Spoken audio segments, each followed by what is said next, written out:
প্রবাস থেকে বলছি, মায়াবতী, কখনো যদি এই ভিডিওটা তোমার সামনে পড়ে তাহলে কষ্ট করে দেখে নিও। তোমাকে পাওয়ার জন্য কতই না পাগলামি করছিলাম, এমনকি আমাকে ছেড়ে যেও না বলে প্রতিদিন কান্না করতাম, কিন্তু তুমি তোমার পরিবারের বাধ্যকন্যা, পরিবারকে ছাড়তে পারবে না, তাই আমাকে ছেড়ে তুমি বুঝিয়ে দিলে। ভালোবাসা পবিত্র হলেও পাওয়ার যোগ্যতা সবার থাকে না, তাই শুধু তোমাকে বলবো বলে বলা হয়।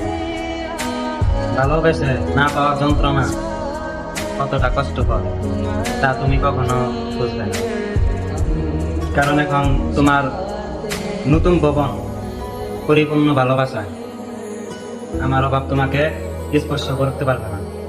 এই ভিডিওটা যে বাজারা দেখবেন তাদের বলতেছি, ভালোবাসলে মন থেকে বাসো, সে তুমি ছেলে হও বা মেয়ে হও।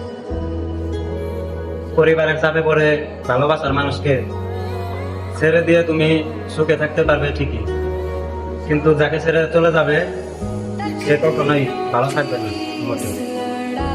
ভালোবাসার নাম নিয়ে খেলা করো না, সাজিয়ে রাখতে পারলে ভালোবেসো, আর নয়তো কারো জীবনে যাওয়ার প্রয়োজন নেই। ভালোবাসা সুন্দর যদি সেখানে বিশ্বাস থাকে। इसकी खुशी इसको क्या